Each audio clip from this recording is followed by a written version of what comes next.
going there anyway today, or?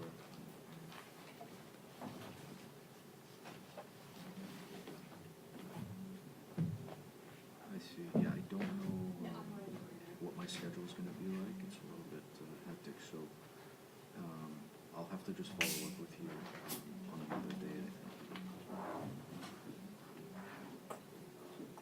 I don't know. It's not that urgent, I don't think, for us right now.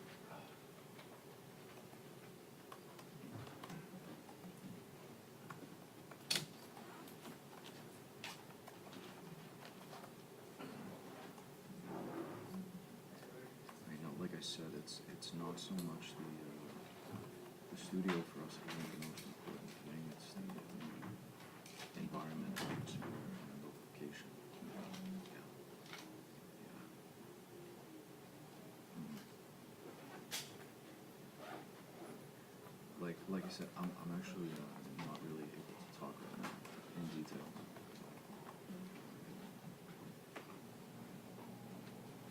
Okay, thanks.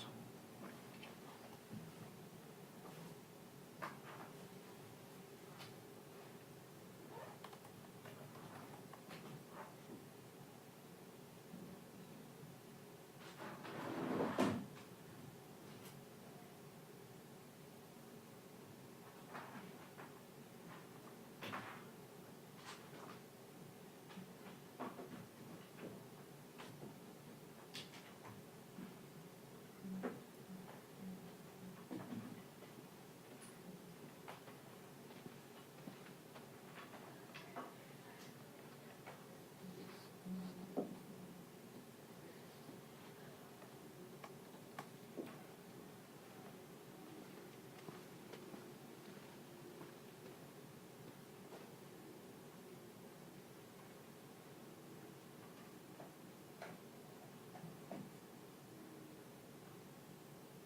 Was the phone okay?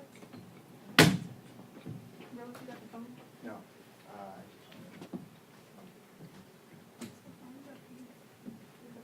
Okay.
Hey, man.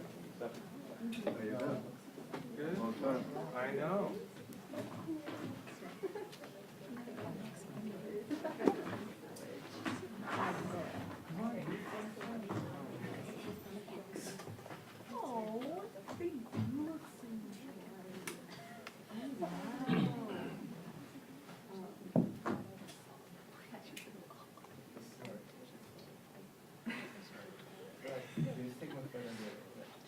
Yeah, I tried not to do full smile like first day of school, but yeah, exactly. But then I always end up.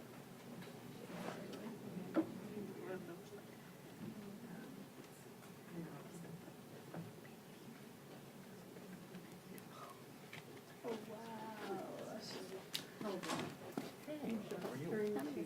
Hello? How, I haven't seen you since you went to,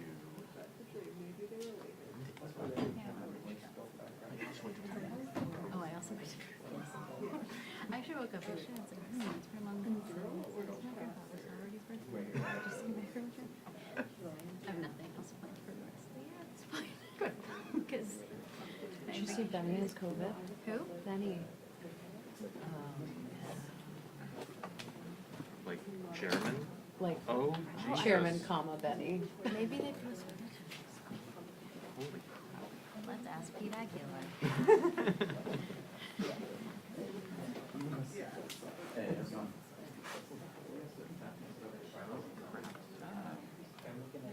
It explains a lot about this. Now gives me a lot of concern.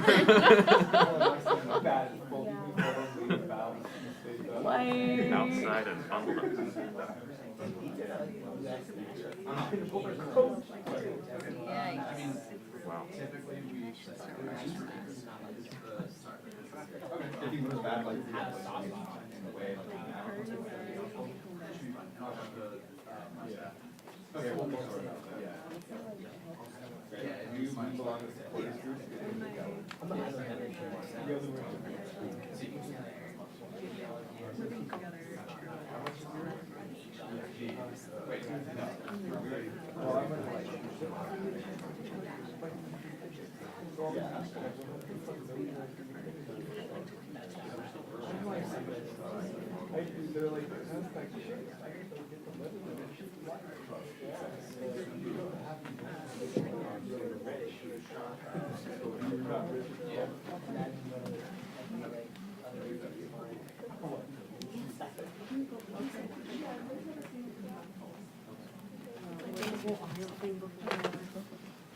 They're all here and they're doing it.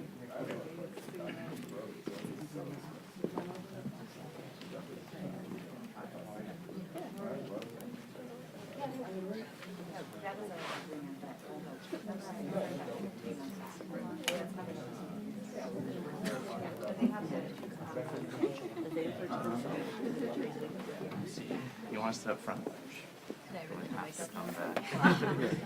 Or no, you sit here. Because I'm not really with you, but I don't plan on asking anything. Because I still have to like work. Let's see, we got 5 minutes. I gotta use the. No.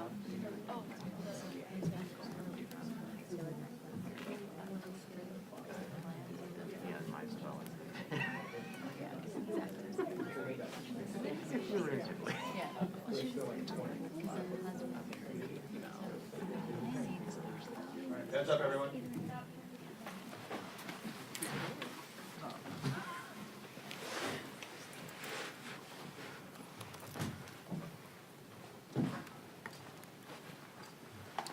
Good morning, everyone. Thank you for your presence. This is another busy week here in Washington, D.C. in the House of Representatives as we continue to address the challenges that the American people confront as it relates to our continued effort to lower costs for everyday Americans, to make sure we give every single American an opportunity to experience the great American dream, have a pathway toward opportunity and prosperity, and also defend the freedoms that have long been assumed to be permanent here in America, but which a radical right-wing Supreme Court majority has either taken away in the form of the freedom of women to make their own reproductive health care decisions, or is on the verge of taking away as it relates to family planning and the right to marry who you want to marry. So we have two distinguished members who are with us today who will speak about those legislative efforts, of course, along with our distinguished Vice Chair this week. Today, in fact, several appropriations bills will be on the floor.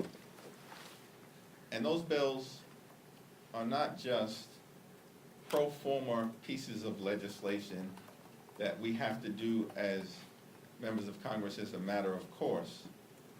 House Democrats, through the appropriations bills, are investing in the creation and preservation of affordable housing, investing in transportation, making sure that the American people can go to or from work, back and forth to visit loved ones, family members, enjoy themselves, visit their houses of worship. House Democrats are investing in transportation. We're investing in the health and well-being of women, infants, and children, and so many other areas. And we expect, unfortunately, that the party of no, the Republicans, the other side of the aisle, who never met a visionary idea that they like, is going to vote no. That's a shame. I now yield to our distinguished Vice Chair, Pete Aguilar. Thank you, Mr. Chairman, and I appreciate our colleagues joining us here today to talk about important pieces of legislation that we plan to move off the House floor this week. This week, on Thursday, we'll also have our next January 6th hearing. So far, we've detailed the administration's ties to extremism, the pressure campaign that the former president put on his own vice president, as well as the Department of Justice. But we've talked about the doomed litigation strategy that was built on a lie. And what we will lay out on Thursday is what was happening during those 187 minutes in the White House. And I think it's important to just step back and talk about how we got here. On November 9th, 2020, the Washington Post ran a story with the headline, "Top Republicans Back Trump's Efforts to Challenge Election Results." The story continued to detail an anonymous quote that will live in infamy.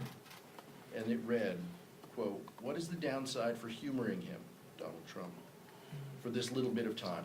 No one seriously thinks the results will change," said one senior Republican official. He went golfing this weekend. It's not like he's plotting how to prevent Joe Biden from taking power on January 20th. He's tweeting about filing some lawsuits. Those lawsuits will fail. Then he'll tweet some more about how the election was stolen, and then he'll leave.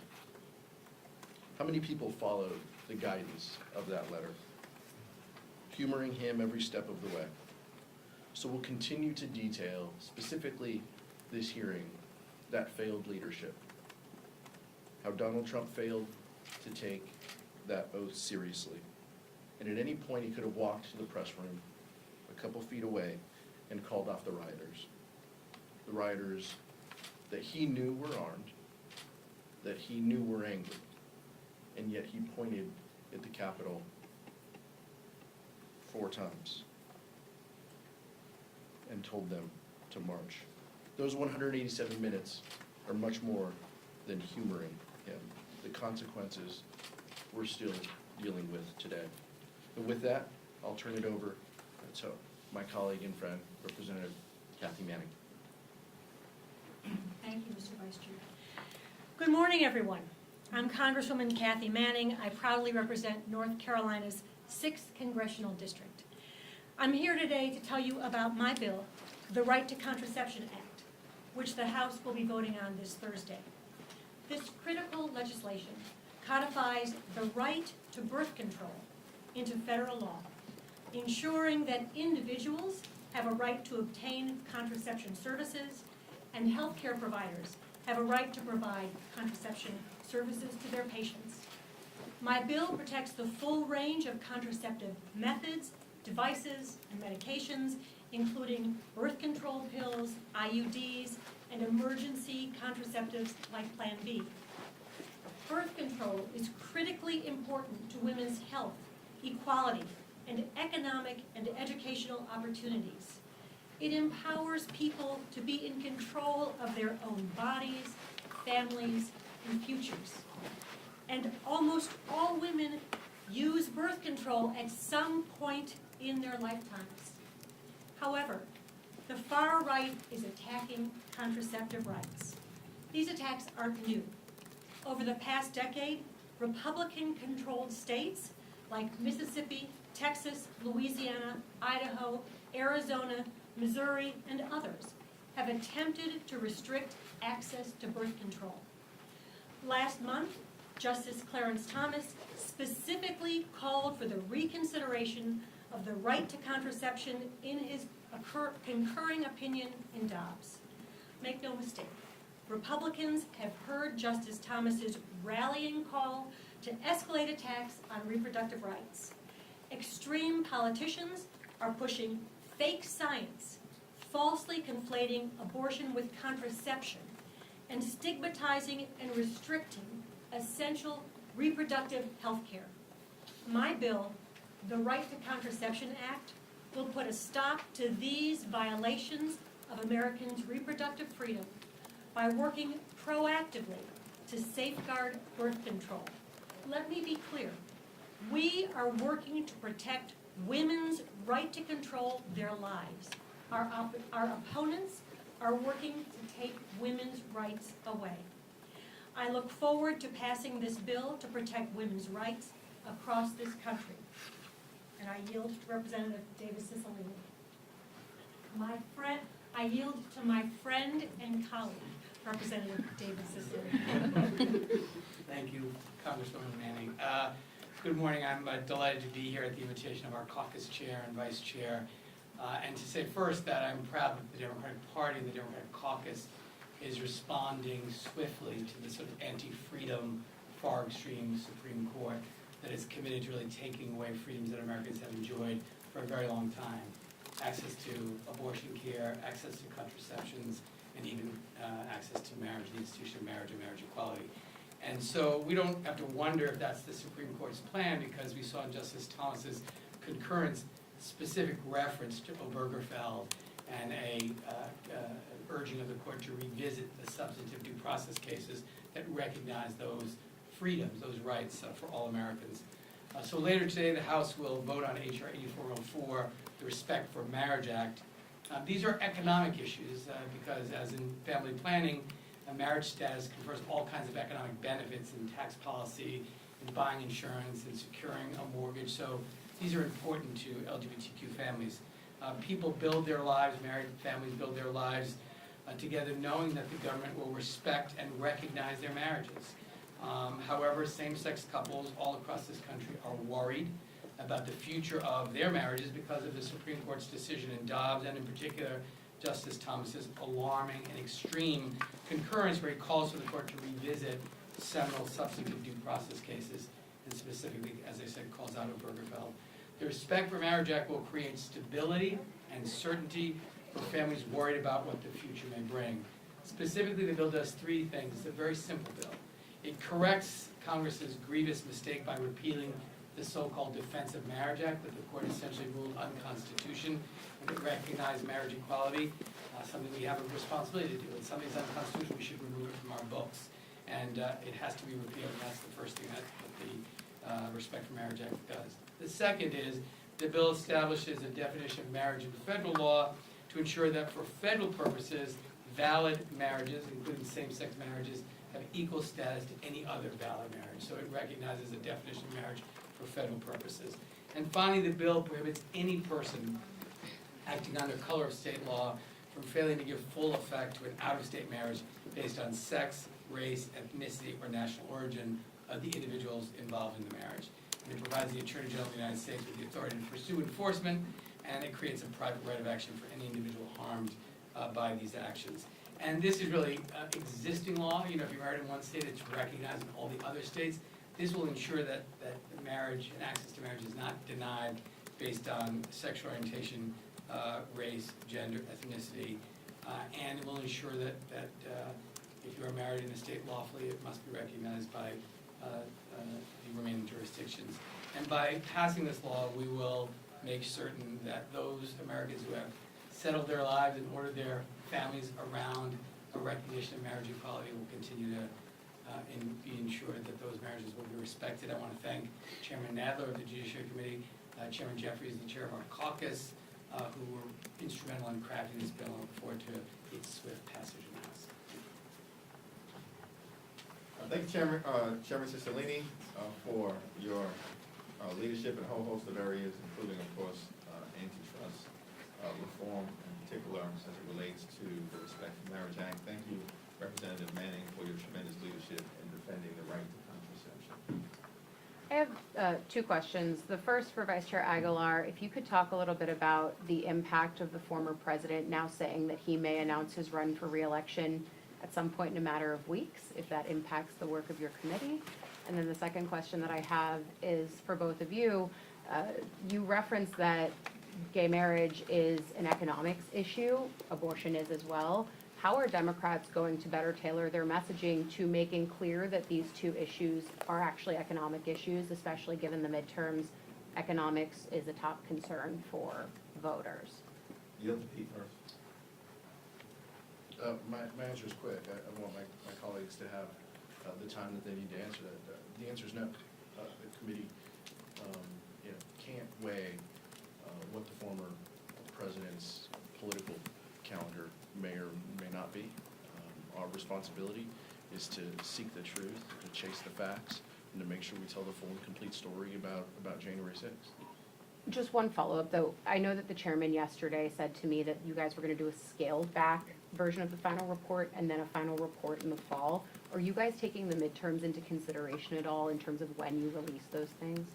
No, we're operating under the guidance that House Resolution 503 gave us, which was, within this timeframe, within this congressional calendar, we're gonna sprint through the tape and make sure that we do all of the work, and that means eventually we will put out a report.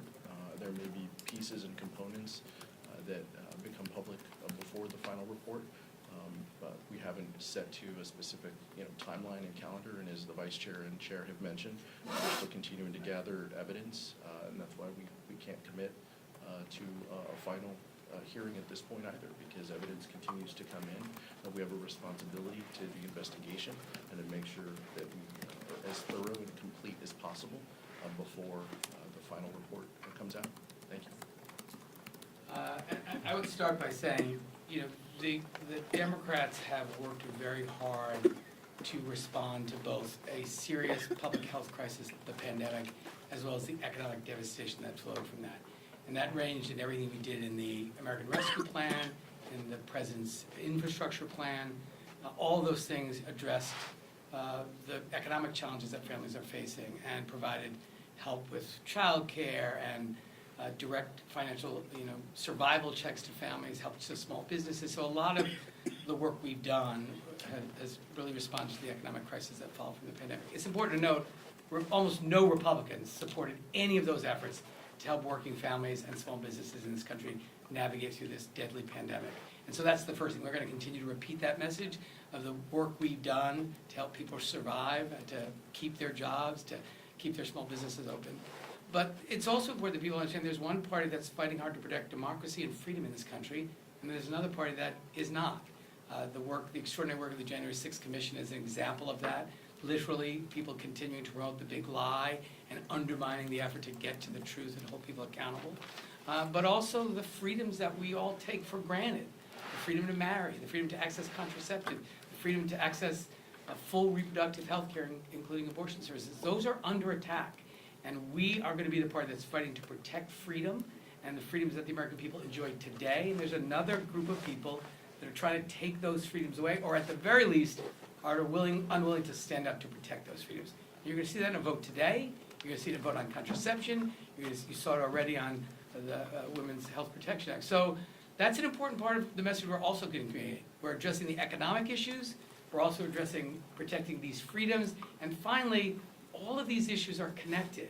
It matters a lot to families if people have a marriage that is recognized under law.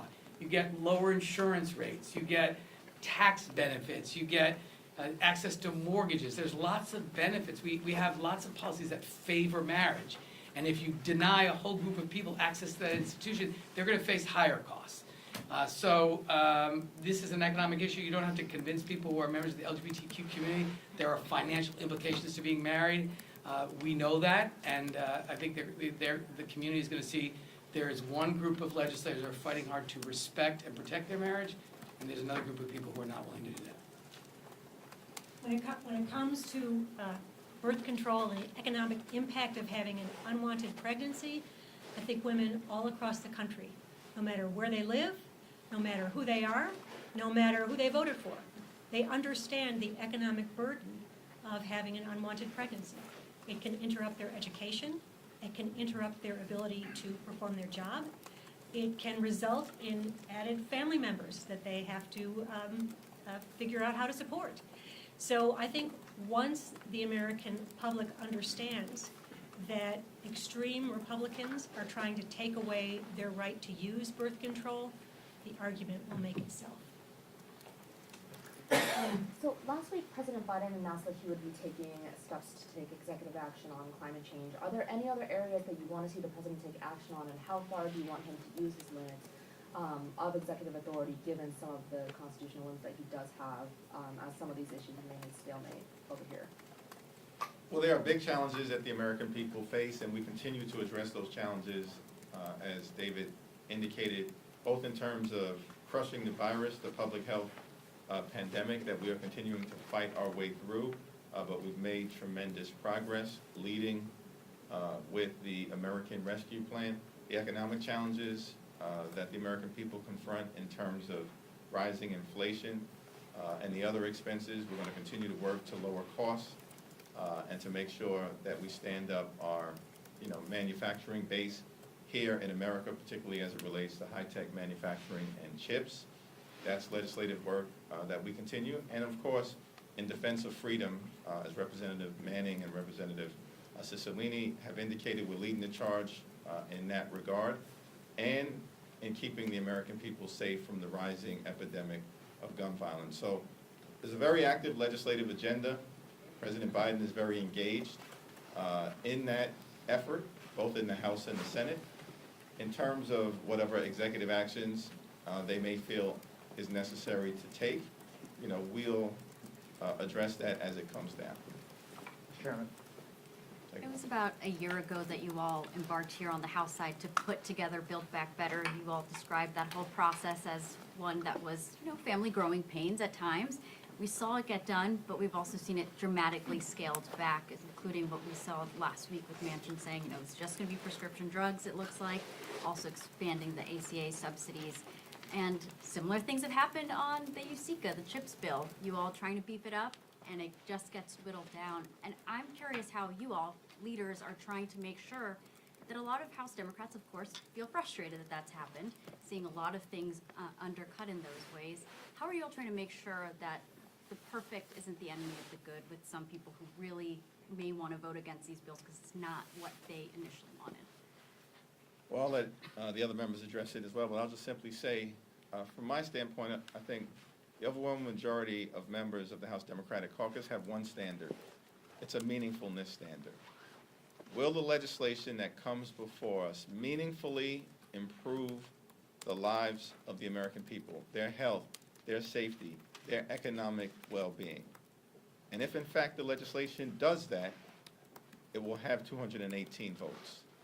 And with respect to whatever comes out of the Senate, in terms of the legislation formerly known as Build Back Better, whatever that legislation looks like, if it in fact lowers health care costs that may skyrocket if we don't act in terms of subsidies for the Affordable Care Act, if in fact it works to drive down the high price of life-saving prescription drugs, which affects all Americans, in part by giving the federal government the ability to use its bulk price purchasing power to negotiate lower prices for everyday Americans, I would expect that's legislation that will get the support of the House Democratic Caucus because it will meaningfully improve lives. Chairman. Go back to this side. Yeah. How confident are you that the CHIPS bill can pass the House before you leave at the end of next week? And do House Democrats regret spending 8 months to come up with their own bill that they knew wasn't going to pass muster in the Senate? Yeah, we'll see what the final product is in terms of the ongoing conference committee efforts, which are proceeding in good faith. I do think it's important for us to act with respect to bringing back domestic manufacturing in terms of semiconductors and chips. Is very important in the context of the supply chain disruptions that we have been experiencing since the onset of the pandemic, as well as in terms of bringing back good-paying manufacturing jobs to the United States of America, all over, but particularly the heartland. Again, we'll see what the final product is. If it substantially moves the ball forward for the American people, I expect that it will have support here in the House of Representatives, something to build upon, and if there's additional work to be done, we'll live to fight another day as always. No, I'll just echo, you folks asked a similar question when gun violence prevention was something that we wanted to address, and the meaningfulness standard that the chairman mentioned was also applicable. Will it save lives? Will it be meaningful? Will it help our communities? Will it save lives? That's the standard by which, and that's why I'm proud to stand with the House Democratic Caucus as we have these discussions. That doesn't mean to legislate is to be frustrated at times, and maybe that's what you want us to say, and I'm fine saying that. We should be frustrated at times if what we want to enact is more than what gets enacted. There's nothing wrong with that. We're trying to do the most good for the most amount of people possible.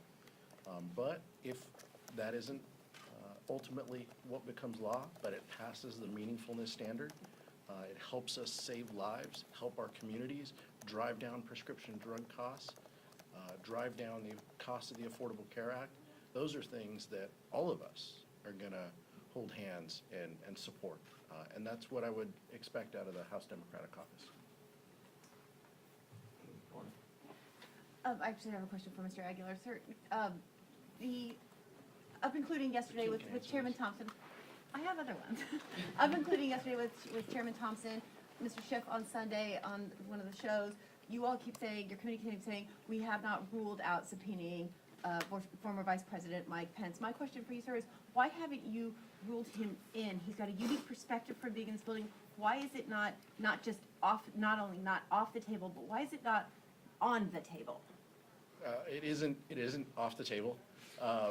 But what I can tell you is we've also heard amazing key testimony. I led the hearing related to pressure for the Vice President. We heard incredibly meaningful testimony from people right next to the Vice President the entire day. We have seen the public reporting and the interviews that he has given. We understand that he continues to say that that was, one day back in time. But we understand that we also have to view it through the scope of what he will share, and is he willing to share that. But if the committee has a decision and a conclusion that we're going to reach related to it, we'll announce it. We haven't drawn any conclusions because we continue to gather testimony, and at the appropriate time, the chairman and the vice chair will announce what's next. Are there any climate-specific executive action that you'd like to see the president take, and do you think he should declare a national climate emergency, like I know a lot of your colleagues have called for in the wake of Senator Manchin saying he won't go as far as you all would like on energy and climate spending and reconciliation? Well, I have supported and co-sponsored legislation that would call for a declaration of the climate crisis as a national emergency. To the extent that that's action that the president may be contemplating, I'm unaware of that, but I certainly support the legislative effort to do so. I think both in terms of economics, the climate crisis is something that we have to address with the fierce urgency of now. The military has continued to say it's the #1 national security challenge that we confront, the climate crisis and the disruption that it will cause all across the world and the geopolitical implications of that. And then obviously in terms of the health and safety and well-being of the continued intensity of extreme weather events, the climate crisis is something that we should address urgently. Chairman, thank you. You and Mr. Aguilar both talked about the CHIPS bill here and saying, okay, you said that, the conference committee is proceeding. It seems as though the conference committee is effectively over. If they're trying to put a bill together next door here to drop in just a CHIPS-only portion and maybe some other things here, how do you go back to your members, though, and say, look, we got rolled again, this is what we have to deal with in the Senate here? I talked to a number of members on Friday who said we should stick with the House bill. They like the trade provisions. Well, we have two members here who can speak for themselves, and I'm going to yield to them. I would disagree with the characterization of us being rolled. If the House doesn't act, and we always act, we basically laid a foundation for the Senate to do its job. And even if what they ultimately come up with is short of what we've done, in the absence of the House acting, often nothing would occur. That, in fact, is the case on guns, and that, in fact, is the case in so many other areas. Yeah, I was just going to add to that. This is something that House Democrats have become very accustomed to. We do a lot of hard work. We develop the most comprehensive response to a challenge that will have the biggest impact on the lives of the American people.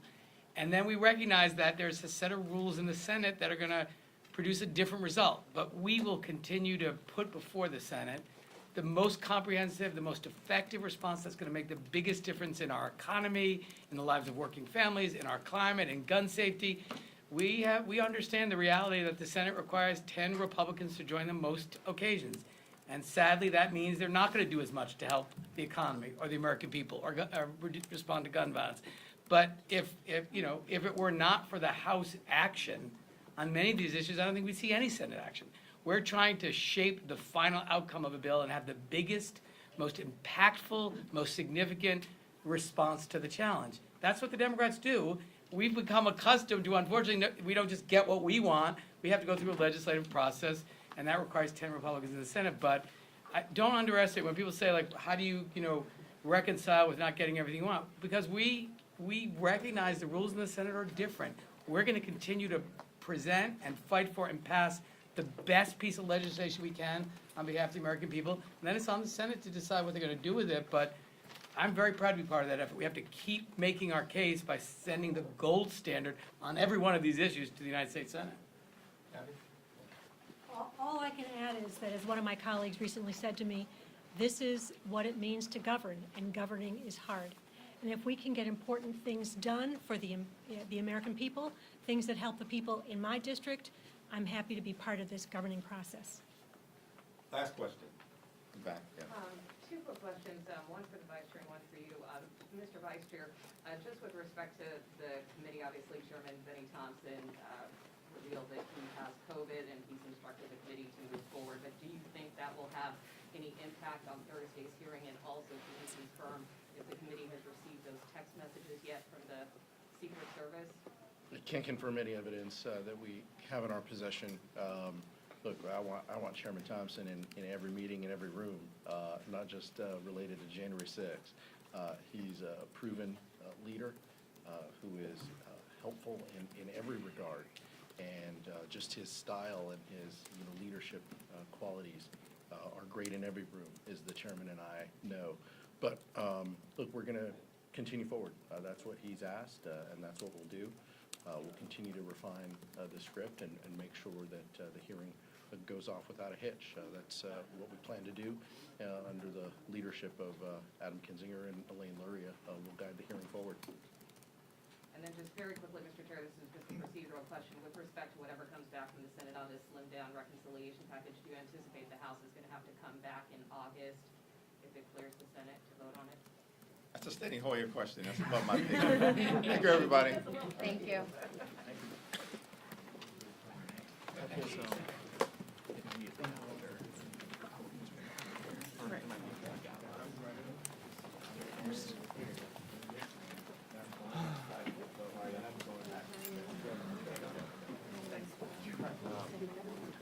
Yeah, I was gonna say it's Grace Seegers. Yeah. Did you get what you need?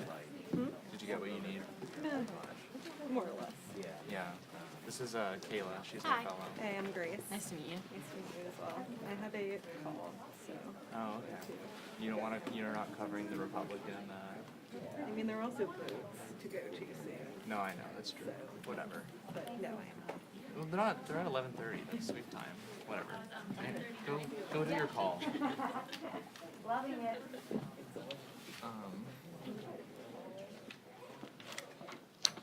That's,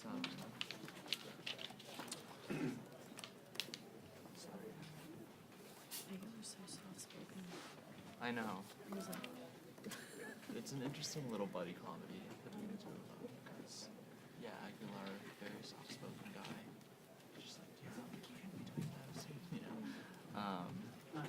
and then, like, Hakeem Jeffries is, like, very brash, and, like, he's a good, like, partisan warrior, just like, I hope the Republicans are, Hi. different temperament than both Aguilar and, like, Pelosi, and, Right. Why? 2 minutes. I'm like on brand for CNN, my boss is here. Do I feel very CNN-y right now? Yeah, you do. Over you, are you ABC? Shoes, pants, shirt, notebook. I just think to lose the jacket, otherwise I'm Well, it'll probably be 5 minutes. I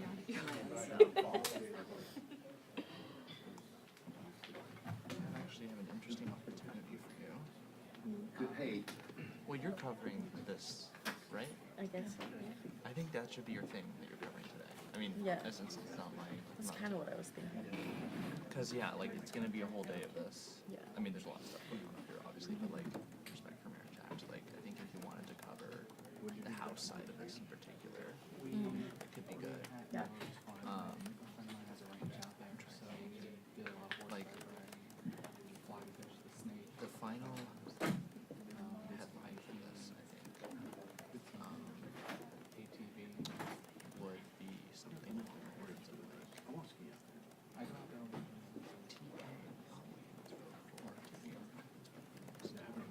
whatever kind of is more striking, like, you know, say it's just 14 or something. Right. You know, the headline would be like, just 14 Republicans vote to codify. You know, that's how you frame it. Yeah. But then if it's somehow like overwhelming, you know, then it's like just TK if Republicans voted against it, you know. Right. Or actually, no, you wouldn't say just, you'd say like this many Republicans voted against it. Because you know it's going to be unanimous on the 50%. Right.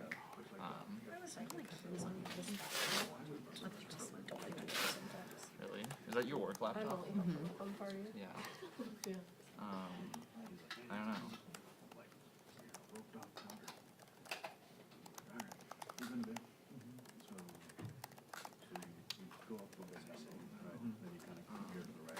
Yeah, it's an interesting issue for Republicans. Yeah. Because they've kind of moved on, you know? There's not really everyone's moved on. You know, like people didn't move on from abortion, but you know, like, everyone's kind of moved on from gay marriage, like. Nobody cares about your Senate Yeah. knowledge, okay? But Talk now about a it's House like, person. oh, we gotta vote on it? Yeah. Like, Republicans haven't been running on this for a few cycles. So it'll be interesting to see how it shakes out. Like, it's one of the few things, like, what happens up here, like, you kind of know. You kind of know how it's gonna shake out. Hey, Andrew. That oh, that was my, I was just rolling on my own. I'm just pointing out reporters everywhere. It's like interesting. Yeah. You know, I was like thinking. Yeah, Jonathan Martin was in here earlier for some reason. Yeah. have to like sit back. Yeah, But and that's as you not can see, intuitive. Right. But like you'll see when we get in here. But That, and I gotta get my oh, well, yeah, a lot of what happens up here is predictable. Like at least once we're taking a vote on something, it's like you kind of know how it's gonna shake out. But like, I think this vote is really interesting. We'll see, It's like, but I guess you yes. don't really know. Jared, do you know Michael Cummings? Jared Michael? Jared. 71%. Yeah. I think a majority of Republicans support it. But Republicans aren't necessarily accountable to the general public. They are accountable to primary voters. And primary voters, you know, don't represent the general public. So it'll be interesting to watch. But yeah, what I was saying was I got a DM from Mark For years, and it's still ringing. and he said, speaking on the floor, and chatting with someone to grab him, trying to see what time that is.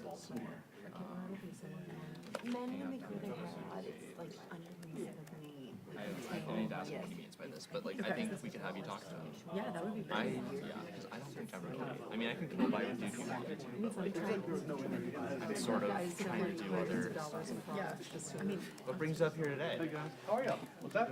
I said, what brings you up here today? Get the pay truck? Yeah. You got another book coming out?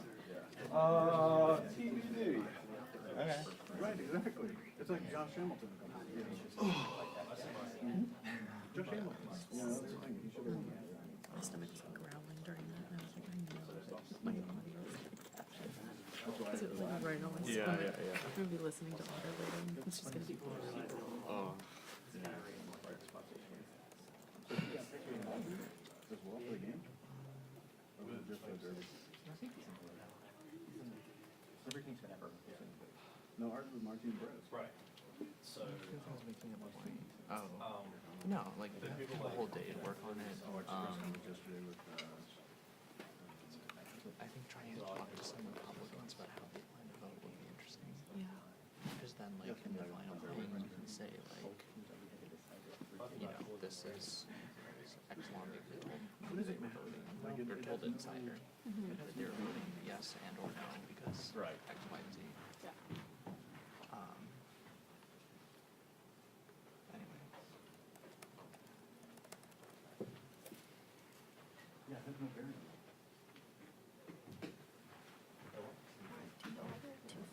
You got right up home field. Right, exactly. I think it's kind of just like,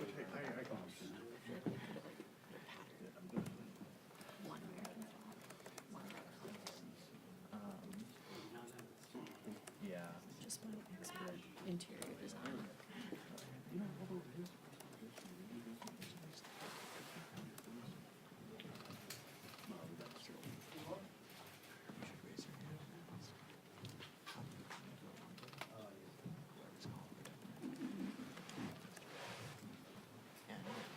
Good morning. This week, the American people confirmed what we have been saying for months, that the overwhelming majority of voters disapprove of President Biden's handling of key issues. 73% of Americans disapprove of Biden's handling of inflation. 57% of Americans disapprove of Biden's handling of energy, and 59% of Americans disapprove of Biden's handling of the border crisis and illegal immigration. Yet House Democrats want to talk about everything except the crises facing our country. Instead, this week they are doubling down on their reckless spending with a bloated appropriations package that will only make our economic crisis worse. Once again, Nancy Pelosi and House Democrats are putting their socialist wish list ahead of the challenges facing our communities. Inflation is sky high. Illegal border crossings are up, and our communities are less safe. This is not a coincidence. This is what happens when one-party Democrat rule fails America. In my home state of New York, we are seeing a crime wave, including pro-abortion activists firebombed and vandalized an upstate crisis pregnancy center, which cost the center hundreds of thousands of dollars in repairs, critical funds that should have been used to save lives. This was just one of the over 50 acts of violence and intimidation against pro-life individuals, churches, and organizations since the initial leaked Supreme Court draft. And what have we heard from Democrats about condemning these? Silence. Crickets. The Biden administration and House Democrats did nothing about the violent crime wreaking havoc on our businesses. They dragged their feet, passing legislation to protect the Supreme Court justices, and now they remain silent on the far left's latest target, crisis pregnancy centers. Whether it is the crime spikes, the historic border crisis, or the cost of groceries, Republicans remain focused on addressing the issues facing hardworking Americans, while Joe Biden, Nancy Pelosi, and House Democrats are not. I would like to now pass it over to my colleague, Congressman Mario Diaz-Balart, who serves on the Appropriations Committee. Mario. Thank you, Elise. Good morning, everyone. You know, it wasn't that long ago, right, March, that we just finished the appropriation cycle? And you'd think that the lessons that should have been learned, but we're kind of starting in the same place that we were last time. The Democrats are now operating under fake numbers, unilaterally decided by them, with no input from Republicans. And there's no secret what needs to happen for us to have appropriation bills. The defense number is going to have to go up, and there's very strong bipartisan support to increase the defense number, and non-defense discretionary is going to have to go down. The non-defense discretionary in their bills is increased by 14%. And so they prioritize some of the traditional liberal things that frankly are just unreasonable under any standard. Let me just give you some highlights, for example. Because some of their increases in non-defense discretionary are just dramatic. 20% increase for the EPA, 17% increase for HUD, 30% increase for the Federal Trade Commission, 20% increase for OPM, and 433% increase for election security grants. And there are some areas where they increase that, frankly, it creates huge future liabilities. In essence, it becomes almost like de facto mandatory, and that's a case, for example, with Section 8 vouchers in the THUD part of it. And so, unlike what the Democrats continue to believe, you cannot address inflation by increasing spending, and yet that is what they're trying to do again. And so, while they do all that, they fail to address the energy crisis, They actually make it worse. They pursue some partisan climate initiatives. The offshore oil and gas activities are further restricted. Oil and gas inspection fees are increased, again, just making the situation even worse. And something that we all know has to happen if we're going to have appropriation bills. We should have learned this. We just did them in March. The pro-life protections are stripped out of this bill, out of these bills again. There are no Hyde protections. So again, as we should have learned from just a few months ago, if we're going to have an agreement, it has to be a bipartisan agreement. Defense has to go up. Non-defense discretionary has to go down. They have to stop their war on domestic energy and remove all these controversial partisan riders. Then we can move forward. But it seems that March was such a long time ago for them that they've even forgotten the lessons that they should have learned just a few months ago. Thank you. Good morning. All Americans are getting pummeled by the high inflation rates in this country. They've been the highest since 1981. Gas, shelter, food saw the largest increases, which means that inflation is hitting the middle and lower class families that much harder. This should serve as a reality check for President Biden and my Democrat colleagues and their out-of-control spending habits and anti-American energy policies have serious consequences. Instead of addressing the ongoing economic burdens our constituents are facing, these out-of-touch bills double down on wasteful spending, with some accounts receiving double and even triple-digit increases. In my subcommittee, the Interior and Environment Subcommittee, not only did the majority add new controversial policy riders that would curb our energy independence, but they also proposed a roughly $7 billion increase in discretionary spending. Again, that's what it'd be, $7 billion, all while lacking an overarching budget plan. The increase for EPA alone was 20%. I'm a bipartisan guy, but I can't in good conscience support a bill when our national debt has surpassed $30 trillion, inflation has hit a 40-year high, and Americans are facing gas prices that are 43% higher than this time last year. If we truly want to grow our economy and leave our country better off for the next generation, we need to rein in this out-of-control spending. We have to support domestic energy production and cut the red tape and get the federal government out of the way of American innovation. Republicans stand ready, willing, and able to work with our colleagues on the other side to produce a bipartisan, fiscally responsible spending package that accomplishes just that and prioritizes the needs of everyday Americans and their families. Now, Michelle Fishback. Thank you very much. And as part of the Democrats' agenda, they are proving again, yet again, that they want to strip law-abiding citizens of their Second Amendment rights. The latest so-called assault weapons ban would end the sale of some of the most popular rifles sold in America today. Not only is this unconstitutional, but it will impact many other aspects of American life. For example, the loss of revenues from the sales of these firearms will have devastating impact on the Pittman-Robertson Fund, which helps states pay for environmental conservation efforts. The bill provides no alternative for how to make up for the severe decrease in conservation funding. The bill also outlaws stabilizing braces for pistols. Stabilizing braces are often used by hunters with disabilities, including our disabled veterans, to help them safely hunt with pistols. This bill disregards our Constitution and disrespects sportsman community throughout the country. Thank you very much, and it is my honor to turn it over to our whip, Steve Scalise. Thank you, Michelle. And here we are facing another week where Democrats will not bring up any bills on the House floor to lower gas prices, to lower inflation, to secure America's border, to address the serious problems that families are facing.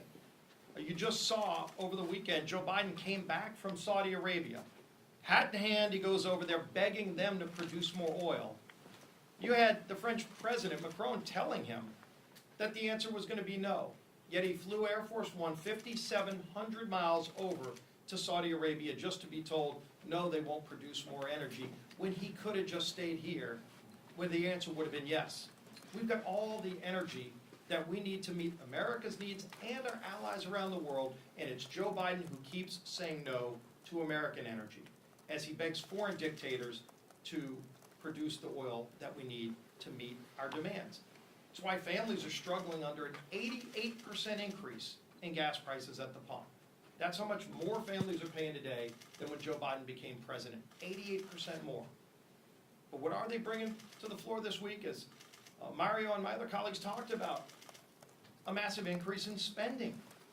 14% increase in spending in an appropriations bill that was drawn up in a hyper-partisan way to drive inflation even higher. And when you think about what's hurting families the most right now, it's high gas prices, it's high inflation when they go to the grocery store. If they can even find the products they're looking for, it's costing them 15, 20, 30% more to buy those products. And if somebody wants to buy a home right now, maybe they want to be a first-time home buyer. Well, good luck, because next week we're expecting another 1% increase in interest rates because of all of President Biden and Speaker Pelosi's spending, and their answer is to add more spending in Washington. They're so out of touch with where families are right now, and House Republicans are going to continue to propose ideas to fix these problems. We brought forward a package of energy bills that would lower gas prices tomorrow. I've presented them directly to the majority leader time and time again for months now, and not a single one of those bills has come to the floor. All bills that would not only be bipartisan, but would lower gas prices today for families and start lowering inflation. And so we're going to continue pushing to restore sanity as they continue going down this path of driving inflation higher, embracing an unsecure border with millions of people coming across our border illegally that's driven fentanyl deaths through the roof. Last year, 100,000 young people died of overdoses, primarily fentanyl, coming across our southern border because Joe Biden won't do his job in securing the American people. We're going to continue pushing to solve these problems. With that, we'll be happy to take some questions. Yeah. Democrats have two bills coming up, the contraception bill and then the LGBTQ same-sex marriage bill. I'm curious how you think the conference is going to be voting on these, and if there's a feeling like Pelosi is just trying to box you guys in. Well, Pelosi's trying to continue to play political games. Again, not bringing any bills to address inflation or gas prices. You know, if you look how poorly written the contraceptive bill is, we have looked at trying to, for example, get more over-the-counter contraceptives. What they do in this bill is they allow a drug that's not even approved by the FDA to be sold commercially, which would jeopardize women's health. That's in their bill.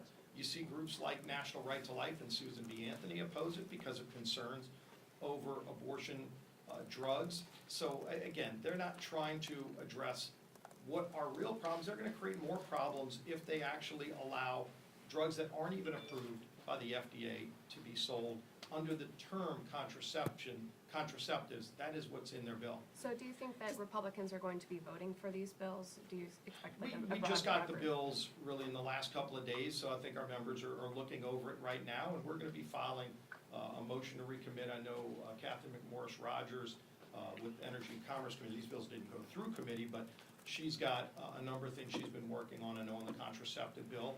And so, you know, I would imagine most of our members would vote against that. Not sure, we'll probably be split on the other bill. Yeah. Just following up on that, are you planning to whip against the contraceptives bill, and if not, why? We're whipping this week against the appropriations bill. You know, we don't whip many bills in any congressional cycle. I think we're probably at around 25 for the 2-year period right now. So there's not that many bills we whip. On a bill like the appropriations bill, there's a real chance we can get to 0 Republicans voting for that massive spending increase bill. And so we are going to be working this week to hopefully get to no Republicans voting to spend double digits more in Washington. That'll drive inflation higher, as well as things like, as Mario said, they take away Hyde protections so that taxpayer money would go to fund abortion. So we're whipping against that bill. There are not that many we whip against, but that's one where I think we can get our membership to 0.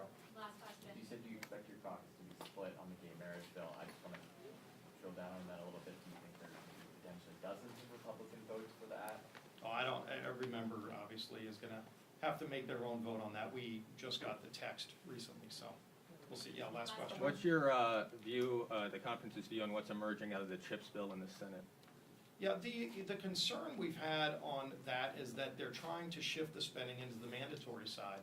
You know, if you look at where the biggest problem with our debt and deficits are right now is that so much new spending is moving into the mandatory side, which is, in essence, autopilot spending. It's not something that gets brought up in the appropriations bills. You don't have that same level of oversight where it has to be appropriated every year.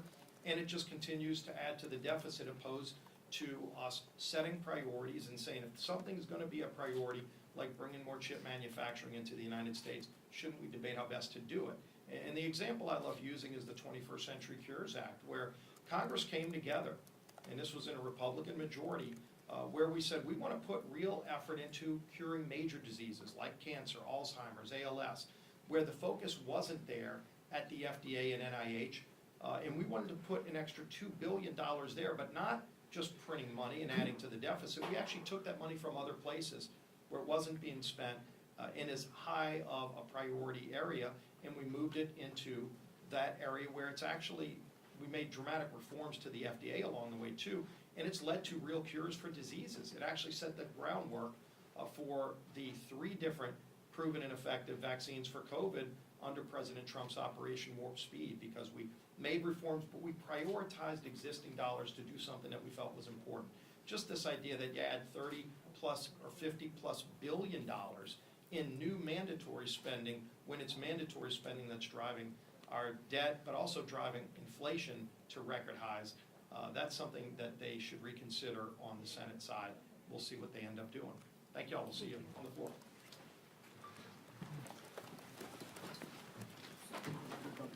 Go back.